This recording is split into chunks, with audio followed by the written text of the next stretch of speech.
आई है। युद्ध में यूएस सैनिकों की मौत का आंकड़ा बढ़ चुका है। महायुद्ध में अब तक 6 यूएस सैनिकों की मौत हुई है। ईरान पर हमले में 6 अमेरिकी सैनिक मारे गए हैं। तो ये बड़ी खबर, युद्ध में यूएस के 6 अमेरिकी सैनिक जो है वो मारे गए हैं। ईरान पर हमले में लगातार नुकसान की जो खबर है वो सामने आ रही है। युद्ध में यूएस सैनिक की मौत का आंकड़ा लगातार धीरे धीरे बढ़ रहा है और इस बीच अब तक जो आंकड़े निकलकर सामने आए हैं, 6 की मौत की खबर बताई जा रही है और इसमें हालांकि कई जख्मी भी हुए हैं। तो ईरान पर हमले में 6 अमेरिकी सैनिक मारे गए हैं।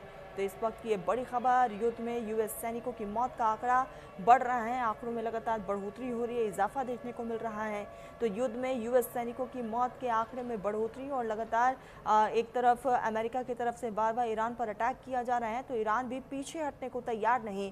ईरान ने साफ तौर पर कहा कि इस युद्ध का अंत हम करेंगे, इसका खात्मा हमारी तरफ से होगा।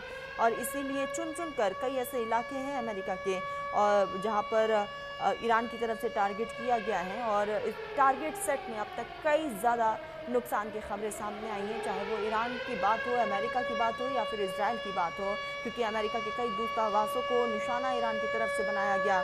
ईरान के कई दूतावास को नेस्त नाबूद कर दिया है। आपको बताते चले, इसीलिए लगातार यहाँ पर हालात जो है वो बद से बदतर होते जा रहे हैं।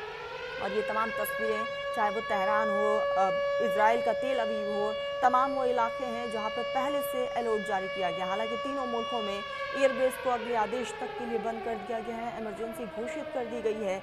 और ईरान में माहौल और भी ज़्यादा ख़राब है, क्योंकि सुप्रीम लीडर आयतुल्लाह अली खामनी के मौत के बाद से ही अब अलग अलग हिस्सों में विरोध प्रदर्शन भी हो रहा है। लोगों में गुस्सा साफ तौर पर देखने को मिल रहा है। हालांकि ईरान की तरफ से 40 दिन का शोक का ऐलान भी कर दिया गया है, वहाँ के फ्लैग को डाउन कर दिया गया है।